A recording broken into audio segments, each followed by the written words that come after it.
Here's a quick clip from Jordan Peterson's April Q&A with Patreon members. His response to a viewer question about dealing with a suicide in the family is honest, decent, insightful, and thoughtful. Depression is an incredibly common issue, and any opportunity to talk about it should be encouraged. To note that Jordan Peterson cares deeply about this issue, both professionally and personally, goes without saying.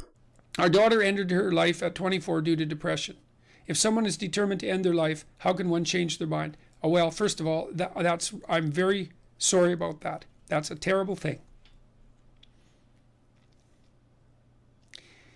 Look, I had this friend,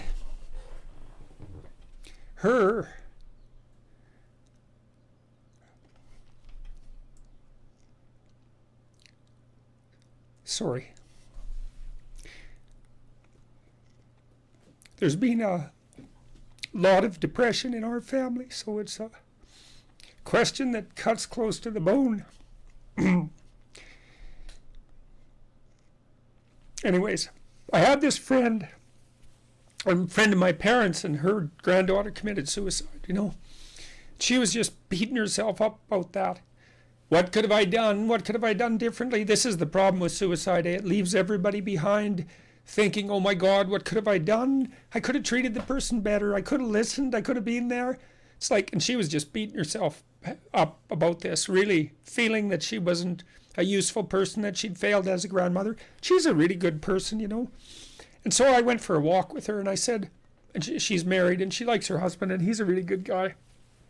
And I said, look, you're blaming yourself for your granddaughter's suicide. It's like, are you blaming your husband? Are you sitting him down and telling him what a useless bastard he was as a grandfather because his granddaughter committed suicide and how he failed completely? She said, no, I'd never do that. So I said, well, don't do it to yourself.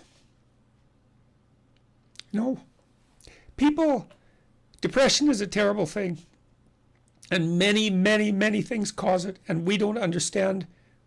We understand some of them, but lots of them we don't understand at all. You know, sometimes people get depressed because they're really sick. We know that depression can be an inflammatory disease. It might be associated with autoimmune dysfunction. There's lots of reasons that people get depressed, and depressed people can go places that are so dark you just cannot imagine it. And it isn't necessarily the case that you can always rescue someone, you know. But drowning yourself in the aftermath of a suicide is not helpful. So there's a good room for self-forgiveness there, you know. I mean, maybe you did some things you shouldn't have done that were reprehensible and all of that, but you don't want to beat yourself up. Remember the presumption of innocence, right? Innocent until proven guilty. And you have to apply that to yourself. I think there are times when people are so depressed that there isn't anything that anyone can do. You know, and the depressed person thinks, and this is probably the worst part of it, the depressed person thinks, everywhere I look, it's nothing but catastrophe. And I can't see any way out of it. I can't see any path forward whatsoever. And then they think as well, and maybe it's the combination of these two thoughts that really make people suicidal. It's like, it's hopeless. It isn't going to get any better. No matter where I turn, there's no escape.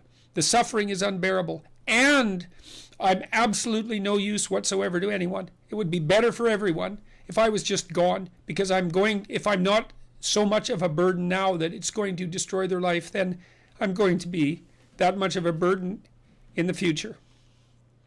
And so it's hard to imagine what that's like for people, but it's dreadful. And there's lots of ways you get there. And so you can listen to people. You can desperately encourage them to seek the help they need. You know, like I've seen antidepressants work miracles on very, very many people. Now, they don't work for everyone, and they're not a panacea, but, you know, they have side effects and all of that. But one of the side effects of untreated depression is that you kill yourself, and there is no recovery from that. And the probability is actually rather high. So you can go to war with them about antidepressants. If the person can't get out of their depression and they're suicidal, it's like, what do they have to lose? 1 month on antidepressants. They'll know. Well, they might have to experiment longer because it would depend on, some people respond better to some classes of antidepressants than the others. It's worth having a war with someone if they're in dire straits and they won't do everything they can to get better. ECT works, electroconvulsive therapy works for intractable depression.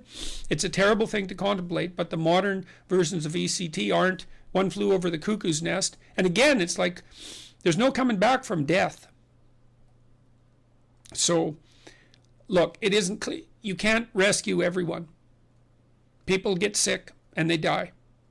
And sometimes the way they die looks like it's depression. Depression is a multifaceted phenomenon. You can be there for them. You can listen.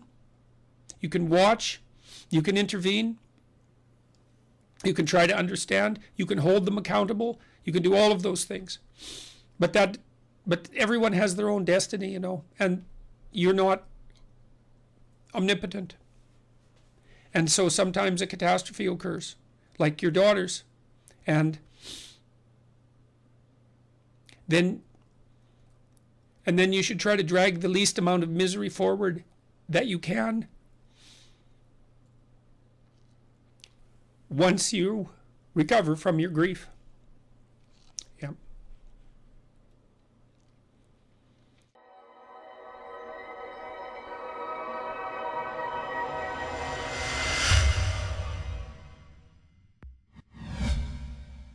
Thanks for watching. Remember to subscribe. If you liked the video, be sure to leave a comment and hit that like button. If you didn't like it, please explain why. Open discussion is the only way to have a better understanding of differing views. Sharing this video on social media can help keep conversations alive.